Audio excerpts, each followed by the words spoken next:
Let's see if this is...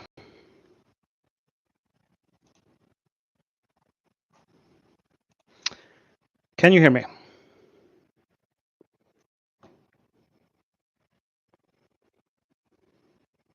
Good.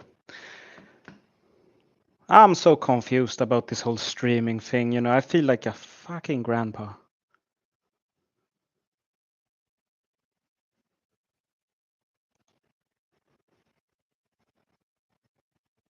And I can't ask you for help either by sharing my screen because I feel like I'll show some really sensitive information or something like that. I guess the important thing is that I see the chat, you can hear me. There's a lot of you already, what the hell? But what I'm looking for is to see the amount. I'm sure you can see how many are in, but why can't I?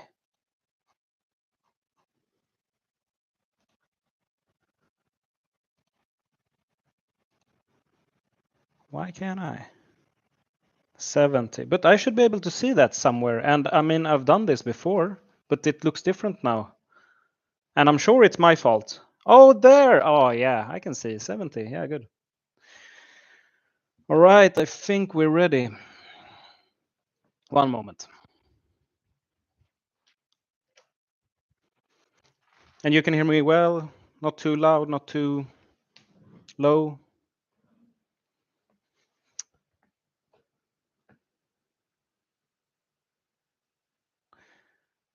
Yeah, so look.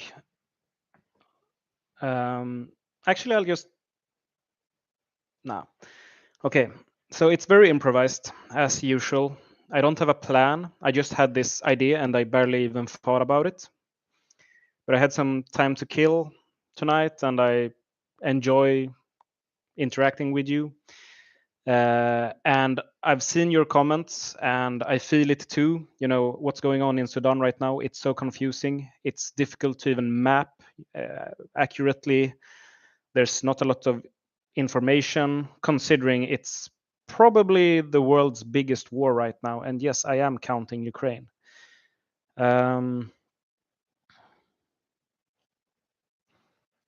Actually, I wanna see if that's true.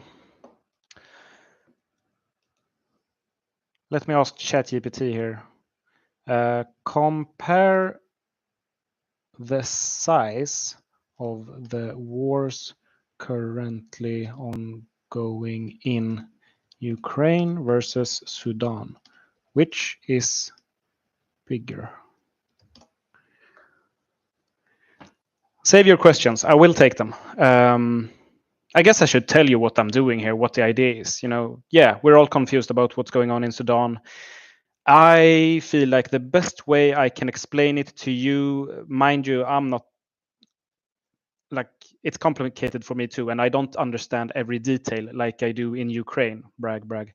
But I think the most effective way is to make this live stream, answer your questions, tell you a bit about the map that we see here, why it's looking like it does, and what's going on, and so on. All right. Let's see which war is bigger, the one in Ukraine or the one in Sudan.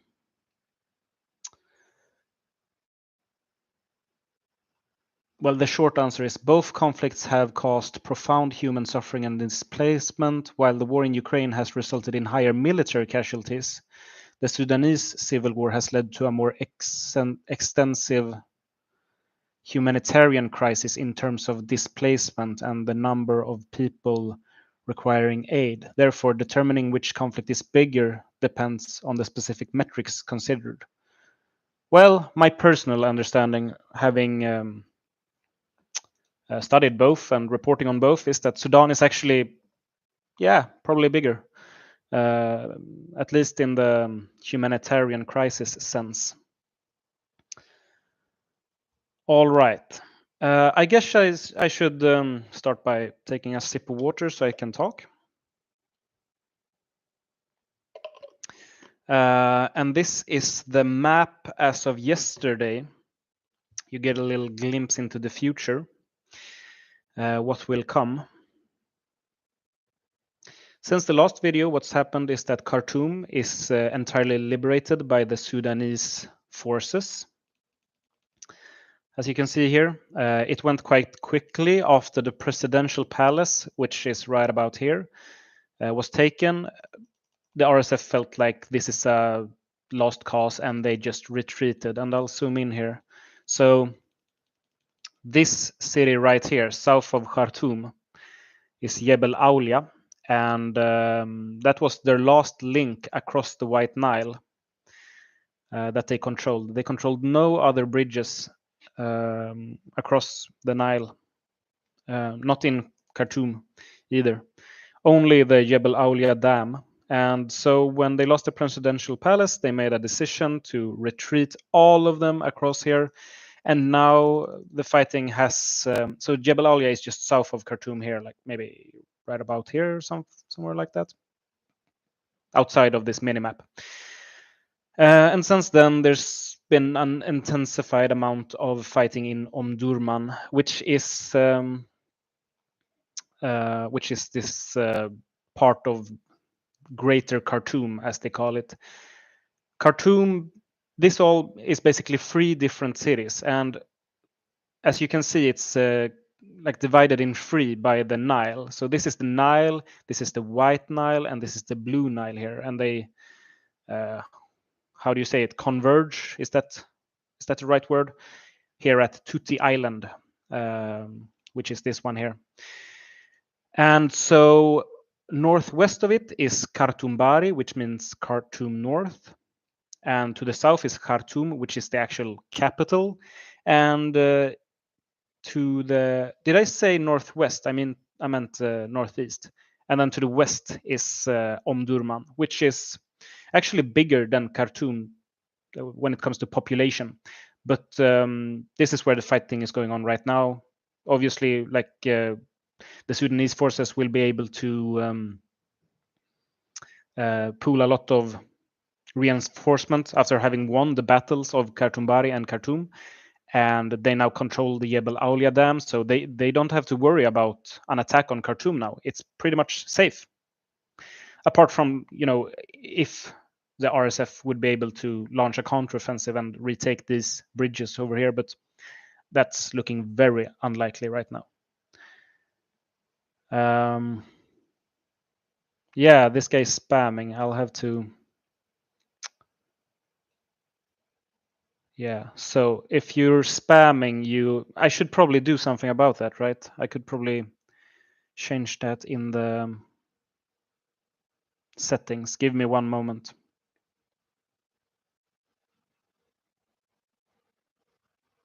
I thought I already had that fixed.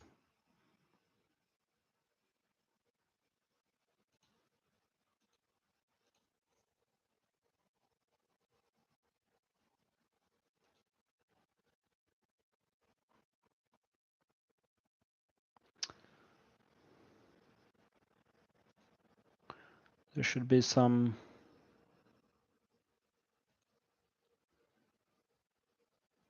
limit I can apply.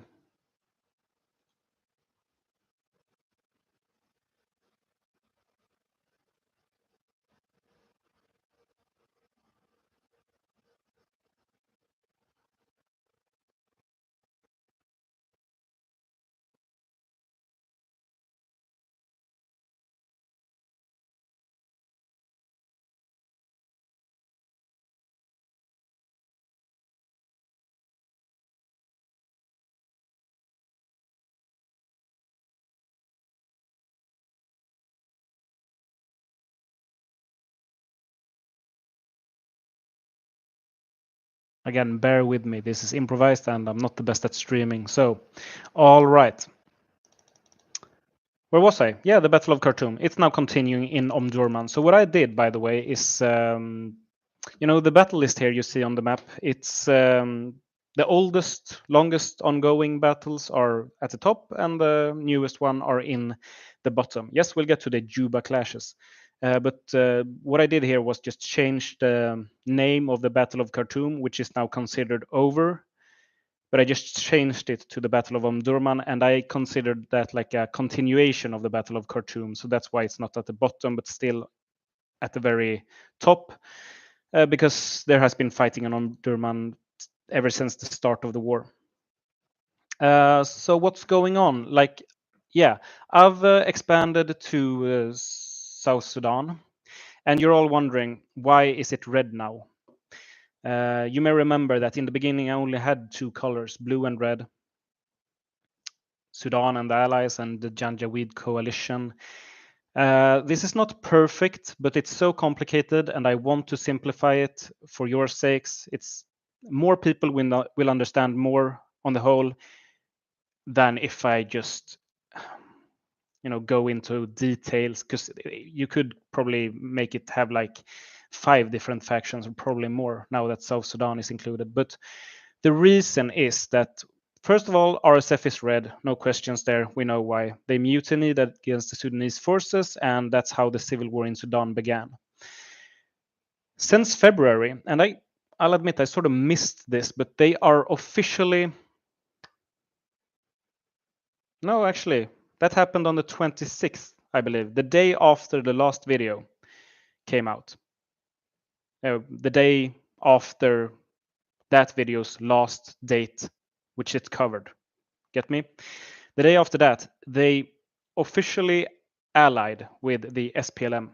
So the RSF are now officially allied with the SPLM, which were these guys here, the green ones in Sudan. All right? You feel me? I'll show you here as well.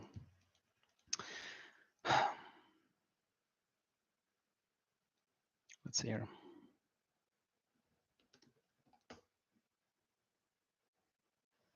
One moment. Right, so this yellow map is the RSF map. And the South Sudan looking one with the green triangle here, that's the SPLM, which were rebels previously fighting for South Sudanese independence. But when they got independence in 2011, a splinter faction of them continued fighting against Sudan within Sudan. All right. They are now officially allied, and this is complicated, and I should have written all of this down, and it's difficult to explain, but so that's why they are red as well now. Basically, I'm talking about these people right here. All right, you remember them from the previous videos? There was this green faction there that are not the same as South Sudan. They are the SPLM, the Sudanese People's Liberation Movement, North, if you're being precise. That's what they're called, SPLMN. All right. They're now allied with the RSF. Now, I've also shown South Sudan as dark red. Why? Well, because RSF, which is also, they have invaded South Sudan. They crossed the border and entered South Sudan without fighting South Sudan. They are fighting the anti-governmental forces of South Sudan, which are the dark blue ones within South Sudan. Get me? Get me so far? I'll take questions later. So the anti-governmental forces, they are basically these ones here, and previously, and all the other blue in South Sudan, right? And they previously controlled these areas, but that's where the RSF invaded, and that's why they are shown as the lighter red, because they're a foreign entity. They're not South Sudanese. They are technically Sudanese, which is why the RSF is shown as dark red within Sudan, but bright red within South Sudan. Just as I show the Russian invading forces in Ukraine as bright red here, but dark red here because they've annexed it, and de facto it's annexed into Russia. Yes, It is complicated. That's why we're having this stream, all right? So the RSF are fighting the anti-governmental forces in South Sudan. And South Sudan are also fighting the anti-governmental forces in South Sudan. That's why, and South Sudan is closely allied, not officially, but in every other way. South Sudan is allied to the SPLM-N, which is why they were both shown as green before. South Sudan were shown as green because they were allied to the SPLM-N. And when the SPLM-N, now on the 26th, which was when? Last Wednesday? Not even a week ago. Now that they officially allied with the RSF, they became red, and with them, South Sudan also became red. And South Sudan is not a brighter color of red because they are de facto fighting the same forces right now. They are fighting the enemies that they have in common, the RSF, the SPLM, and South Sudan, are the anti-governmental forces on South Sudan. We should probably cover who those are, by the way. The short answer is the dark blue ones within South Sudan. They are not really active in Sudan. They are present, but they don't hold any territory because they are allied with Sudan too, which is why they are blue, by the way, and not like yellow or green or whatever. Yes. To simplify it, you can think of the conflict in Sudan simply as South Sudan versus anti-governmental forces. Whenever I write anti-governmental forces, that's the name of the opposition forces in South Sudan. It doesn't mean like the RSF, which is anti-governmental forces in Sudan, even though they are, but it's their name, anti-governmental forces. I will probably start abbreviating them to AGF. AGF, all right? And I am repeating myself because it's very complicated, but the AGF then are the dark blue in South Sudan. And Sudan are the dark blue in Sudan. And the dark red in Sudan are the RSF and now also the SPLM. And the dark red in South Sudan are the South Sudanese forces that are loyal to the government. It gets worse. There's more. To simplify it, you can just think of the dark blue ones in South Sudan as the anti-governmental forces. But you have also heard me talk about the White Army, also known as the Nuer White Army. They are also shown as dark blue here because they are closely allied to the anti-governmental forces. They're not the same, but they have the same goals. They are allied, and they're more active, I would say, in these areas. They are an ethnic militia made up by the Nuer people, and the anti-governmental forces are also largely the Nuer people. In the South Sudanese conflict, you can think it's very ethnically diverse, but what the previous South Sudanese civil war was all about was basically ethnic divisions between the two main ethnicities in South Sudan. The Dinka, which are the majority that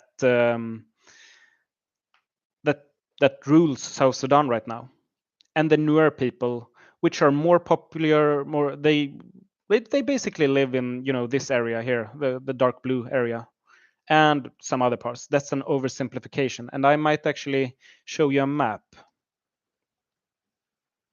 so you can see here. Here we have it. So basically, the yellow here is Arabs mostly. And when you look at South Sudan here, you see the purple, the deeper purple are the Dinka, and the Nuer are the a little, how do you say it? Less purplish purple. You get me? Those are these ones here. Let me zoom in. They're related, but they don't understand each other's languages, and they have cultural and historic differences, but they're kind of close. But you can think of the ongoing crisis as well as the previous South Sudanese civil war as between mainly the Dinka and Nuer, and there were more factions as well. But that's pretty much what's going on. To summarize, the war began with the RSF mutinying against their former allies, the Sudanese armed forces. So RSF are the dark red ones in Sudan here, and the Sudanese forces are the dark blue in Sudan. The RSF allied with another rebel group, the SPLMN, the Sudanese People's Liberation Movement,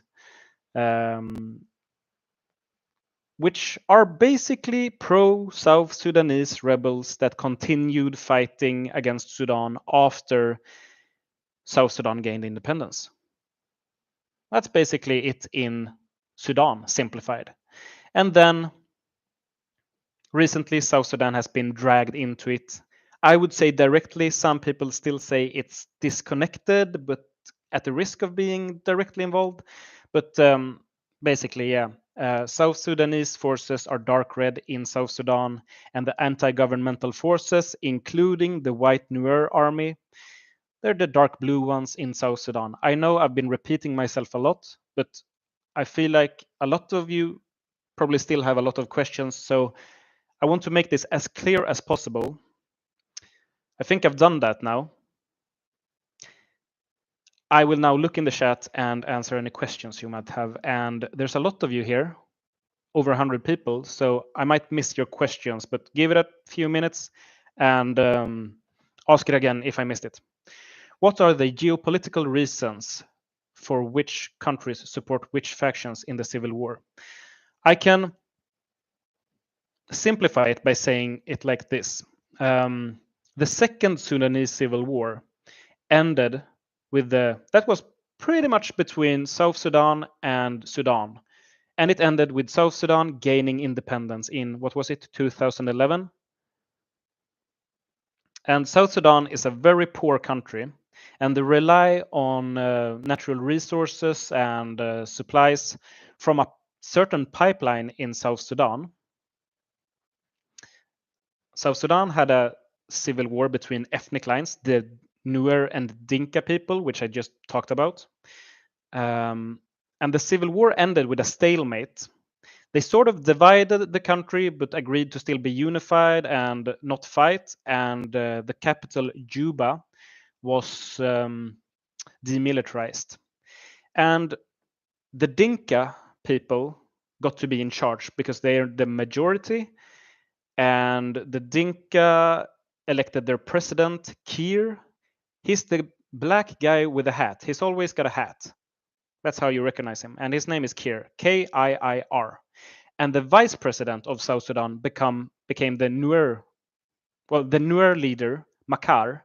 He became the vice president of South Sudan. So they divided power within South Sudan, and they were still the minority, but so not really satisfied. I'm talking about the Nuer people right now.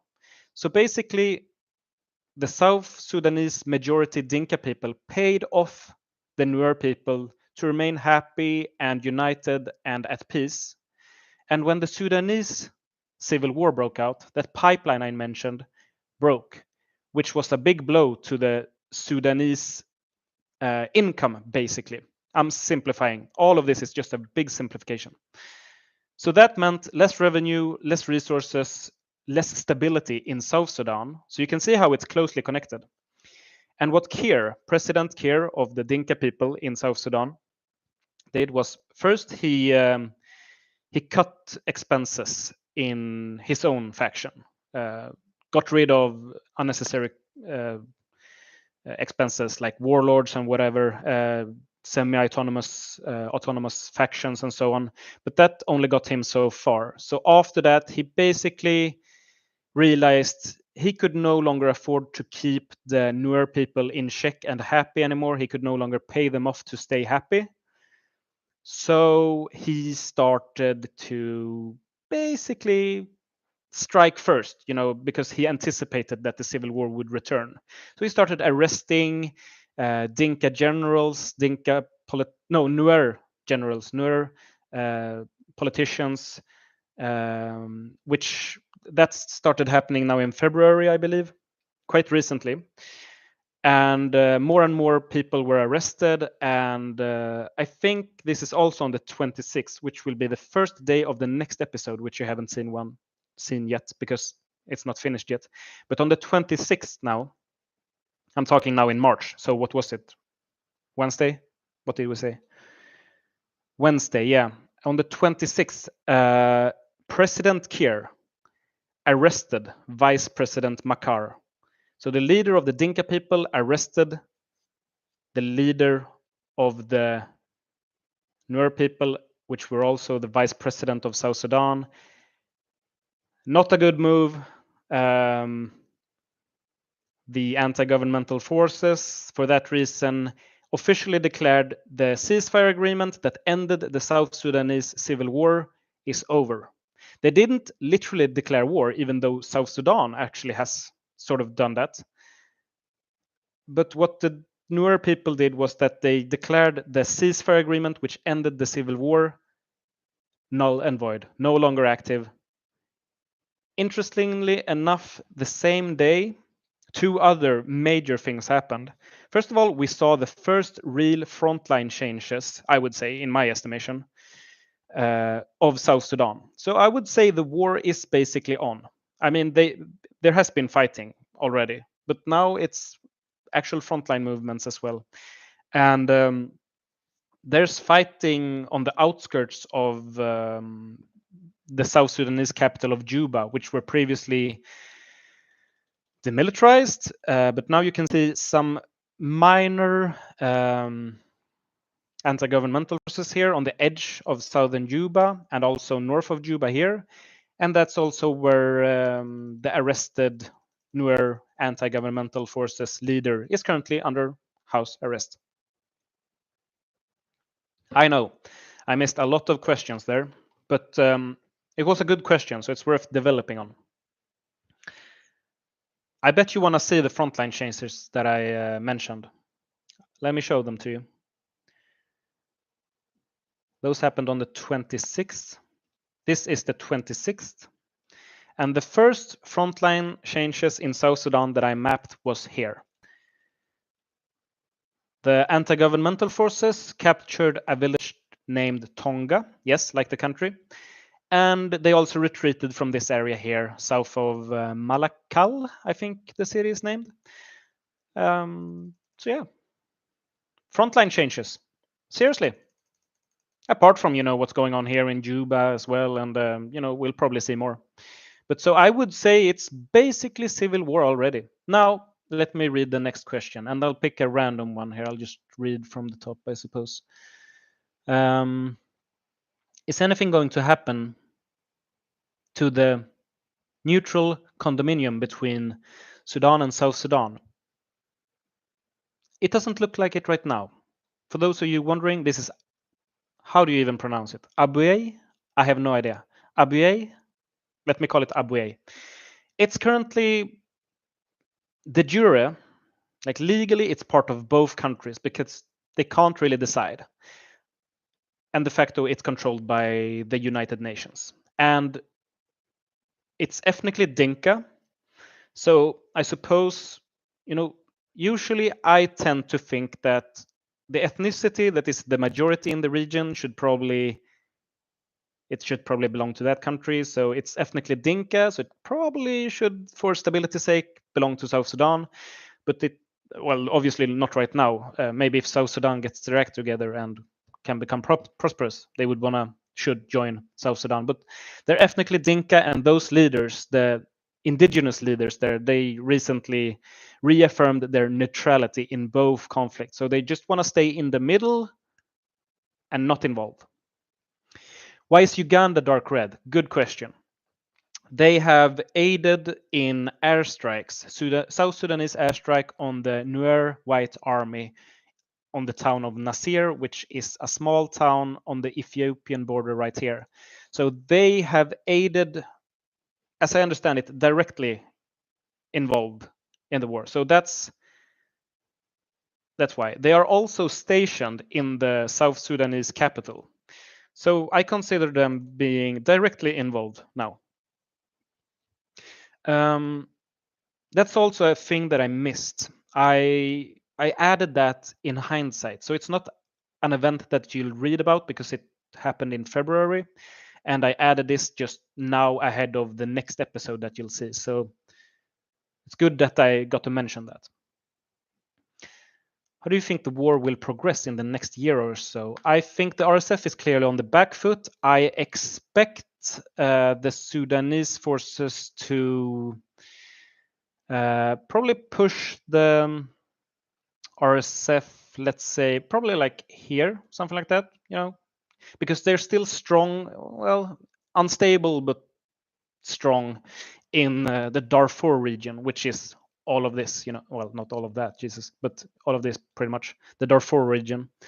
So I expect the Sudanese forces to push their less stable holdings here. And keep in mind, it looks like the RSF are really close to being cut off here, and then that's it for them. But this whole region here is, showing the front lines on a map like this is very misleading because it's all about the landscape and the climate, and also this entire region is very uncertain. Basically, I think the RSF can move like this and the Sudanese forces can move like this, and neither side is really control of this general area. So it's not like the RSF can just be cut off here. It's not that simple. And it's, yeah. So what I want to say is this region is very misleading.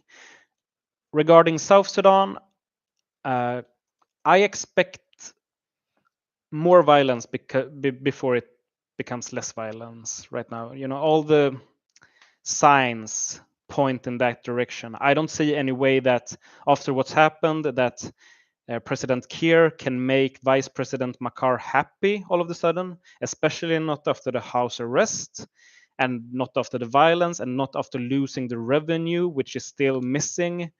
The people are very worried about a second South Sudanese civil war. The churches speak out for calm. It's a Christian country, by the way.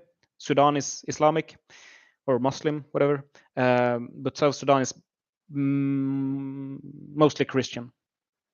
So that's another thing.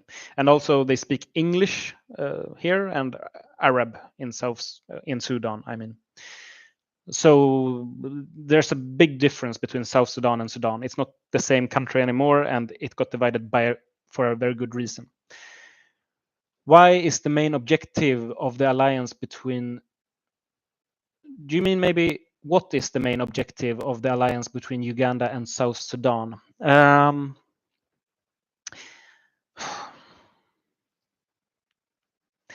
think they want unity and an end to the violence, but with them coming out on top.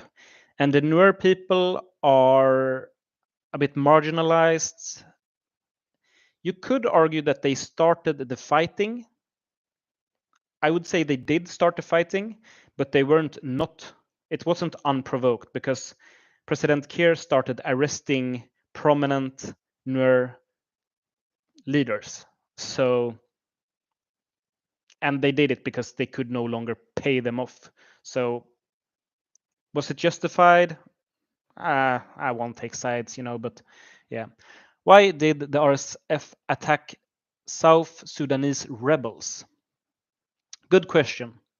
You may remember that, let me illustrate it. Back, I think it was this summer/fall, The RSF advanced through Gezira here, this state, and also down here was this the Sennar state, and even down to the Blue Nile state. So basically, they controlled, I'd say, something around like this. They controlled a lot down here. They were close to just encircling large amount, like making a really big Sudanese pocket here in southeastern Sudan. And then the Sudanese forces counterattacked and trapped lots of RSF soldiers here in Sennar state. That went fast. And the RSF forces were forced to retreat into the mountains/savannah. So they had, you may remember, because this wasn't that long ago, they had a presence here in Sudan. And South Sudan told them, don't get up in our country here. I know you're trapped here. You can't reach your own forces here. They tried to cross the White Nile, but they failed. They tried going this way, but they were trapped without supplies. Lots of them actually went to the Sudanese town of Sennar and surrendered, and the rest eventually were forced to, well, either starve, get attacked by the Sudanese forces, or cross into South Sudan across the border. It's not very clear like how it all happened, because I reported on it as it was happening, and at the time we didn't know they had crossed into Sudan. I think I mentioned, yes I did, that, well, the Sudanese forces retook this area, but sources are silent on what happened to the RSF troops there. I remember reading about it and was like, it doesn't say that they were killed. It doesn't say that they surrendered. It didn't say either that they crossed into South Sudan, which would be, you would think they would notice that, and that news sources would get a hold of that. But a few weeks later, like maybe 1 week or something like that later, news broke that there had been clashes between anti-governmental South Sudanese forces and the RSF, which is why they're shown as bright red here, and also they're surrounded by a little shade of blue here. These ones, because previously they controlled this area, but then the RSF invaded them and fought them there, and that's why the RSF entered, because they were trapped. And I think literally yesterday, and I think, yeah, literally yesterday, the 30th, they invaded again, back across, together with SPLM forces. So RSF forces and SPLM forces invaded Sudan again from South Sudan, which is another argument why South Sudan is now allied, if not officially, then in practice. And I think they invaded here somewhere. I haven't gotten to map that yet, but that's what's going on. Those are the latest frontline changes. Right. Do you think the tide of war will shift now that South Sudan and Uganda have joined the RSF side? No, because South Sudan will not officially declare war on Sudan. They will help them. They obviously already have. They have helped them make another cross-border incursion back into South Sudan, which will put pressure on Sudan. I can actually kind of map it now, like very inaccurately. I think it was something like this. So a lot of land, actually. Something like this. So I think they went like around this way. Don't take me for my word here. This is an approximation. This obviously is I would say a thorn in Sudan's side, but it doesn't mean that they'll suddenly, be able to launch offensives here in Khartoum. They are still getting pushed back in Omdurman, and they will probably retreat to this town that I don't know the name of. This one right here. I say we can probably expect that within the next month, like this spring, probably. And we'll see what's happening here. You know, in the Blue Nile state, fighting has been going on for a while, so it's just a thorn in their side. And South Sudan has not officially declared war. They are in their own war with the anti-governmental forces, which are also supported by Sudan. So South Sudan and Uganda are very busy in South Sudan. They do not have time to fight Sudan. All right. What sources are you using? I can show you. First of all, here's my list of events. Last one I wrote down was several anti-governmental forces officers defect to South Sudan.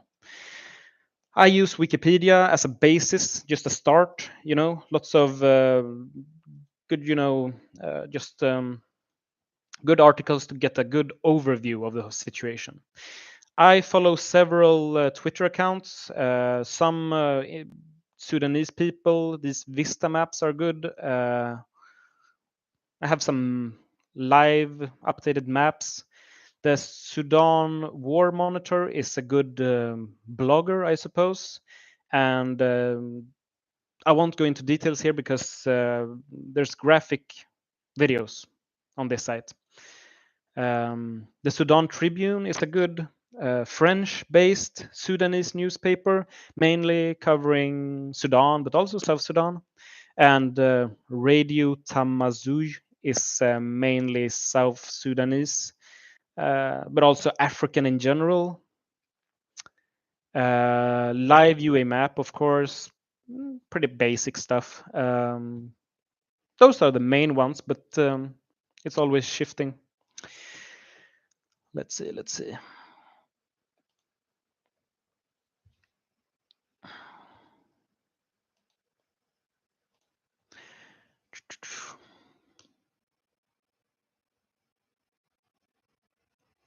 Can't, let's see here. You should say a nuke dropped on Khartoum for the April Fool's video. I was considering joking about it, but probably not very tasteful. So I won't do April Fools about like ongoing wars where people are being raped and killed, you know. Did you read my comments, my friend? Can't say I know what you talk about, so please comment again. I think making South Sudan and Uganda a dark red strip and normal red strip mix would make sense. So you think like striping them? Yeah, that would just look a bit more messy, I think, so I won't do that.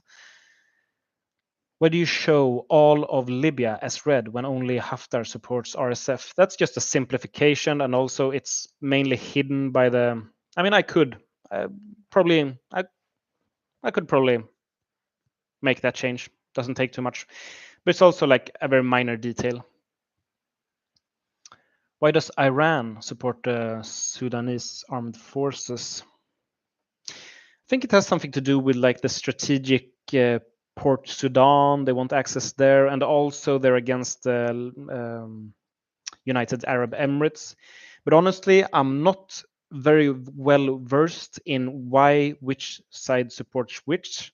I know Uganda has. Oh, I missed that one actually. There we go. I know Uganda has historical ties to South Sudan. They fought alongside them in the previous civil war, so it makes sense that they keep going now. Also, if you look, you know, the European Union is basically, yeah, it's all pro-Sudan, and most of the African Union as well. And the only RSF allies are just right around RSF or Sudan. So that's interesting. Why is half Uganda a different color? Yeah, I just fixed that. That's a mistake. Why is Libya blah blah blah? Why is Libya not fully red when they attacked Sudan with RSF forces? Well, I don't. Did they really? I don't think they did. I know that they're supplying the RSF and that RSF forces established a presence here along the border. But I haven't read that Libyan forces are actively engaged against Sudanese forces. In that case, I mean, correct me if I'm wrong, but I haven't read anything about that.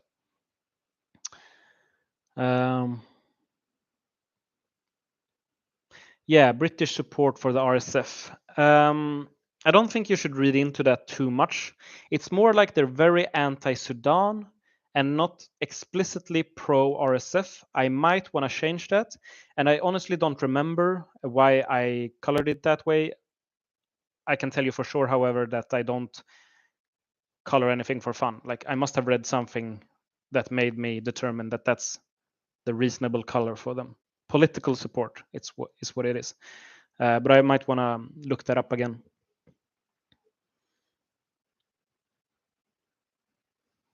South Sudan lost more land. Okay. In what way are the UAE supporting the RSF? In quite intensely, so to speak. I believe. Well, they are certainly like financially supporting and with weapons, and they have a presence right on the Sudanese border here in Chad. And also in South Sudan, I believe they're establishing field hospitals, which sounds good when you say it like that, but it has come out like pretty undisputedly that those so-called field hospitals are used for military purposes against Sudanese forces, and I think some pretty bad stuff were happening in those places. If Egypt and Ethiopia are both under the sphere of influence of the UAE, why are they both on opposite sides? I don't know that they're like literally in the sphere of influence of the UAE. Egypt supplies weapons to Sudan, and Ethiopia, that's just political support for the RSF. And also they're like, yeah, I wouldn't agree with the original statement that they're in the sphere of influence. I mean, more or less, maybe. Can the RSF be considered a terrorist organization or no? Yes, certainly, for sure, I would say. Based on what I've read, what they're doing to their own people and to the ethnic minorities, they're definitely a terrorist organization, in my opinion. Who's on the right in this conflict? Do you mean who's right in this conflict? I'd say neither side, as I understand it. It's not very clear cut. Don't get me wrong. I think the RSF is doing worse things on a larger scale, but the Sudanese forces are doing pretty bad stuff as well towards their own people. They're looting, they're raping, they're killing ethnic enemies as they see them. They're bombing their own towns and cities and people really badly. So, there's no like moral side here, in my opinion. But some sides are worse than others. Personally, my personal understanding is that the dark red ones, basically, generally in this case, are worse, with a possible exception for the SPLM, maybe. Do you think that this war is part of a larger trend in the world towards balkanization? It seems unlikely Sudan or South Sudan will ever be unified, and same with Burma, Central African Republic, Mali, etc. Yeah, well, I'm not sure. Maybe balkanization is a strong word, because balkanization is basically fracturing into many parts along ethnic lines. I don't see that happening. I see a trend of more nationalism and less international unity, and also it may look as if we're, heading into a time of more war right now, but I would say we're just exiting a very long time of very unusual, an unusually peaceful era during, basically from the end of the Second World War till right about 2022. There were less wars in world history than any time before. So I think we're exiting that era now. The United States is no longer the only hegemon of the world. And I think we can expect, I think we're going back to normal on the amount of war spectrum of world history. Um, Balkanization, maybe not so much. The war is back in Gaza. Will you make new videos? No, I can't. I'm studying and I can't work at 3 projects at the same time. I simply don't have the time. Sorry. Also, I didn't enjoy covering the war in Gaza as much. And it was, well, based on the views of those videos, you didn't enjoy them as much either. And I think the war in Sudan is far bigger and more meaningful, honestly, and less reported. So I think I'm doing more good by focusing my efforts here rather than in Gaza, which is a really small place. You know, there are millions suffering in, well, there are probably millions in Gaza as well. Yes. But what I'm trying to say is that it's a much larger scale in Sudan and South Sudan now as well. So I'm focusing my efforts here instead.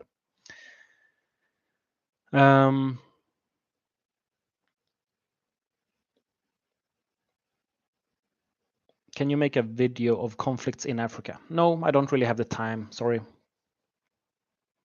Would balkanization be a good or bad thing in a place like South Sudan, a country that already has diverse ethnic lines? The thing is, it's a very poor region. I think their best bet right now is to try to stay unified because smaller countries tend to be poorer, especially if they're landlocked and, you know, in the general area that we're talking about right now. It doesn't look good to have a small country. I'd say the chances for more war is likelier than more peace, as might have been the case when Yugoslavia broke up. You know, it's not gonna be worth it. I'd say.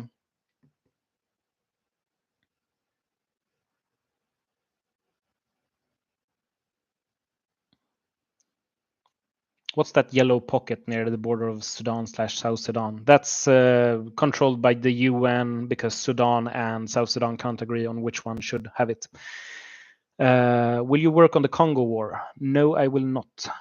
Sorry, don't have the time. The government of Sudan has more chances of winning the war. What do you think the outcome will be? I don't think they will like win the war. I think they might like inflict a pretty stable defeat on the RSF, and the RSF will be constricted to the Darfur region. But I don't see the Sudanese forces like conquering all of Darfur, not within the next 3 years at least, unless something changes that I can't predict. How are Ukraine and Russia involved in Sudan? Russia was previously on the RSF side, but then they switched to Sudan side. And Ukraine is directly involved because they fought the Wagner group directly in Sudan. Ukrainian special forces fought in Sudan against the Wagner group, boots on the ground and all. So they're directly involved, which is why they're dark blue, the same color as Sudan. So that's interesting, right? Do you think Chad might join the war? It could seriously happen. This week, Sudan basically told Chad that they're a legitimate military target because of the bases they're hosting for the UAE and RSF here on the border. And Chad basically answered with what you just said can be considered a declaration of war. We reserve the right to defend ourselves if you strike first. I mean, it's not impossible. It's not even very unlikely. So yeah, they could, seriously. If they were to, that it would probably be around like within the next month, something like that. So Wagner is on a different side than Russia. Yes, in this case, they actually are. They are fighting for the RSF in Sudan, but Russia is not fighting for Sudan. They're just political supporters. Hi, Vologda Mapping. It's Gabriel Chita from Bucharest, Romania. I ask about third civil war in Sudan since 14th of April 2023. This country will need a help from NATO intervention forces to fighting RSF. So you're asking if they need help from NATO? That will not happen. NATO doesn't really care about Sudan in that way. I mean, they say they care, but they don't. They will not get involved in this mess. NATO is focusing on Russia and China, maybe. So, no, they will not. Hello, I'm making a presentation about this war. I'd like to know a few things. Why are there Ugandan troops in South Sudan, and why are South Sudan and Uganda directly involved? I show them as directly involved because of very complicated reasons. They are not directly fighting Sudanese forces, but I went through this in the beginning of the stream, but they are basically fighting each other's allies in an overlapping sort of way. South Sudan is directly fighting the anti-governmental forces, which are supported by Sudan, and the RSF is fighting the anti-governmental forces as well within Sudan. Ugandan forces are directly involved in airstrikes on the anti-governmental forces, and they're also stationed within the South Sudanese capital. Why are the Ugandan forces within South Sudan to begin with?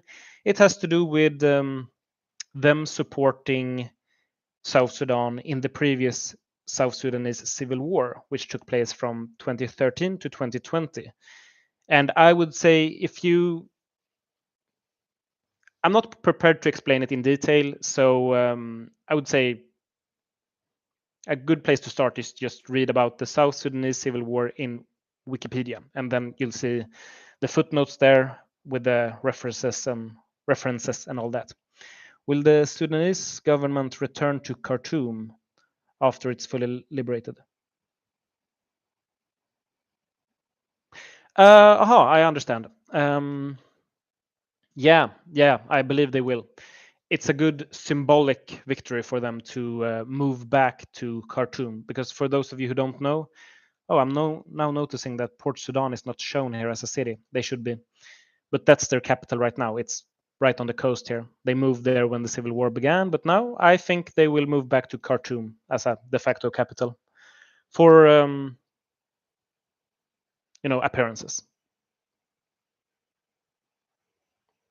Yeah. So lots of questions I see here, but we've been going on for an hour now, and I hope you got some clarification on what's going on here. I'm sort of losing energy here, and I have other things on my schedule. As always, I enjoy interacting with you. I appreciate the comments and the advice for improvements. And thank you very much for sticking with me. We're over 100 people right now, so that's very fun. I feel pretty proud. So I'll stay for a while, but just to read your final comments and goodbye and so on. I won't answer any more questions at this point. The truth is I'm a bit tired, and I hope you'll forgive me. But good stream, guys. Good stream. I hope I explained it well. I mean, it's very difficult. It's very complicated.